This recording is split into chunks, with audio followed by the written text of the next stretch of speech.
sales is the most lucrative skill in the world, period. The problem is most sales advice out there today is outdated, cheesy, and can even keep you from getting the deals that can make all the difference in your career. This is the No BS Sales School, a podcast for entrepreneurs and salespeople who want to master the skill of selling without all the BS. Thanks again for tuning into the No BS Sales School podcast. Last episode, we talked about one of the three keys to success in sales. Key number one is your activity, which we broke down into three parts, right? There's your goals and your vision, why you would do the hard work. Number two is what's your plan? What's your plan to succeed, to make your goals and vision happen? And number three is the actual actions, what you are doing on a daily and weekly basis to make the plan happen, to make your goals and vision happen. So that was the first part. Part two is your attitude. And believe it or not, there are three parts to this too. The first part is your belief in yourself, your self-belief, which we'll talk about at length. And then the second part is your belief in your company. And the third part is your belief in your marketplace. So I'm going to cover the second and third first because we can dispatch with those pretty quickly. You see, the attitude portion of success, this is where all excuses are made. Those of you that know me, work with me, you know that I have a passion, a drive to rid myself and those I work with and those I work around of excuses. And that there are, and I used to be, and at some level probably still am, an excuse maker. And I'm embarrassed by that. I work to fight those things away. Sometimes, maybe like y'all, I don't even recognize it when I'm making excuses. But if you are blaming your company right now as the reason that you're not successful, easy solution to that. Pick a new company. Or if you don't like that option, go start your own. If the company you're working in is not getting where you need to be, is not good, is holding you back, well then, all right, sonny boy, grab yourself by the bootstraps and go somewhere else. What you may find when you go somewhere else is, it's so funny, this place isn't perfect either.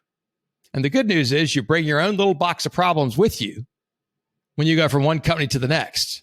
And when you begin to realize maybe, just maybe, it's not the company.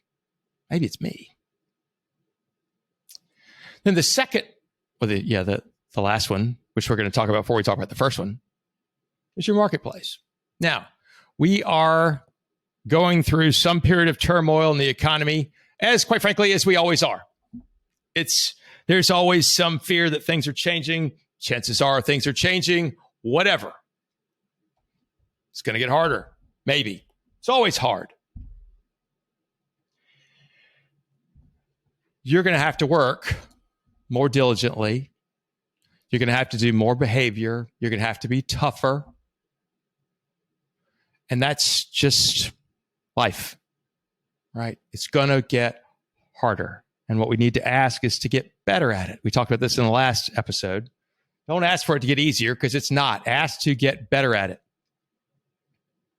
If your marketplace sucks, if that is what you're blaming on your lack of success, and I say marketplace, that could be where you live, where you do work. Maybe it's your hometown or your city, or it's your territory, or maybe it's what you sell. If that is the reason you're not wildly successful, if that is keeping you from reaching your goals, then fix it. Move. Change careers.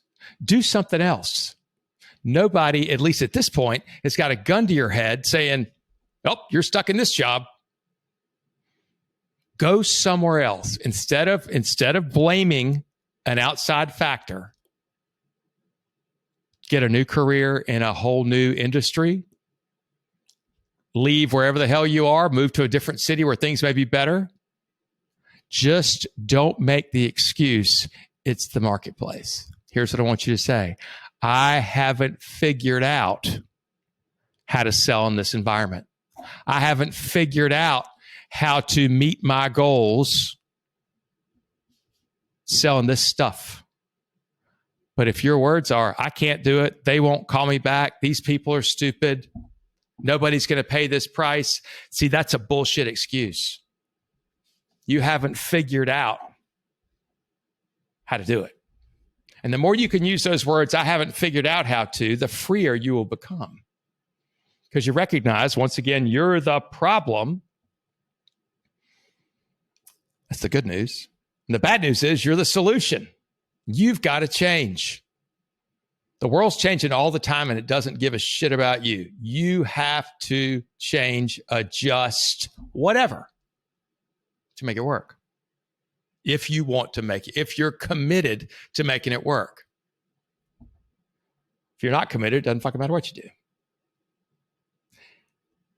We could talk about commitment for a long time. I'm not going to talk about that right now. That'll be for a whole nother podcast. Now let's talk about belief in self. And probably the simplest way I can describe this, if I had to put a word on it, is confidence. In my mind, confidence is an internal thing. It is a belief that overall, you're going to win. It's a belief that you're in the right place, doing the right things, and that shit's going to happen, and you're going to be okay. All right? It's also, you're confident enough to realize that I don't know everything. And you're confident enough to make changes, to not be defensive, to see that, wow, if there's a better way, I want to do it. You're confident enough to realize that life is about constantly learning, because things change and we'll never, ever, ever, ever, ever know everything about anything. There's this thing that keeps popping up in my mind. It's happened over and over again the last month. Whenever I think something's going to be simple, it just means I don't understand it. It's happened to me 20 times in the last month. Oh, this ought to be easy. And then holy shit, it just means I didn't understand it. That's happened in business. It's happened in personal situations. It's happened when I've been hunting. It's easy. I don't understand it. So here are some things that if you are truly confident and that you've got, you got your full confidence, you believe in yourself, and we could dig deeper in this another time, but in your true value as a human being, not in your roles, but your true value as a human being, which has nothing to do with your roles in your life. It's for another episode. But here's some things that you would believe about yourself. I'm going to read this list. I've got about 15, 20 things in here. I want you to think about, pick the one you need to work on. Pick the one that you need to spend some time working on. Number one, I realize that other people's opinions of me do not define me. I realize that other people's opinions of me do not define me. Somebody else has an opinion, thinks I'm great or not, that doesn't matter. That is not who I am. It's not what other people think, good or bad. Number two, I am not looking for approval from anybody to make me feel better about myself. This is one that a lot of salespeople struggle with. I'm not looking for approval from anybody to make me feel better about myself. The reality is, other people's opinions of you are not your business. Other people's opinions of you are not your business. It matters nothing what somebody else thinks about you. Now, don't take me too literally. Don't be a freaking psychopath. My buddy John Palumbo that I work with, he calls it giving people the keys to your kingdom, to your castle. And maybe you have a small group, maybe it's your family, your tightest group of people. They're inside the castle with you. They, of course, can impact you. You want to love them and them to love you. But outside of those walls of the castle, You're not letting anybody in. They can't touch you. The only reason somebody can make you defensive, right, or that you would want their approval is because you gave them the keys to your castle. I would keep that to a very, very small group, right? Like sometimes not even your kids, because my kids think I'm an ass sometimes because I won't let them do stuff, right? I tell them no. I love them, right? Doing the right thing. I'm trying to be kind. Number 3, I am not perfect and I don't care who else knows it. People that are not confident, they'll often come off as arrogant because they're afraid somebody will figure out they're not perfect. They're afraid that somebody would think they don't have it all figured out. By the way, none of us have it figured out. Nobody does. Anybody thinks they got it figured out? They're lying. It'll be different tomorrow. I'm not perfect. I don't care who knows it. Celebrate your imperfection. Number next, I take responsibility for everything. I never make excuses. We've just talked about this. Own it. There's a problem. Take responsibility. Fall on your sword. When you're talking about things that aren't getting done, own it. It's not anybody else's fault. It's not your marketplace. It's not your prospects. It's not your clients. Remember these favorite words, right? I haven't figured out how to yet. Hadn't figured out how to get that guy to call me back. Hadn't figured out to sell $1 billion worth of stuff in a year. Hadn't figured out how to get a job over there. Hadn't figured out how to get better prospects. Own it. Next, I take risk and I'm not afraid to fail. I take risks and I'm not afraid to fail. It drives me crazy when people say failure isn't an option. Bullshit. Failure is an option all the time.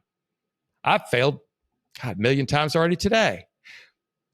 As you've heard me say before, my man Steve Sims says, nobody drowns from falling in the water. You drown from failing to get out. What's your next step? That's what matters with failure. What are you going to do next? Here's the next one. I'm willing to make changes. I'm willing to, because a lot of people go, oh yeah, no, I'm not perfect. But are you willing to change?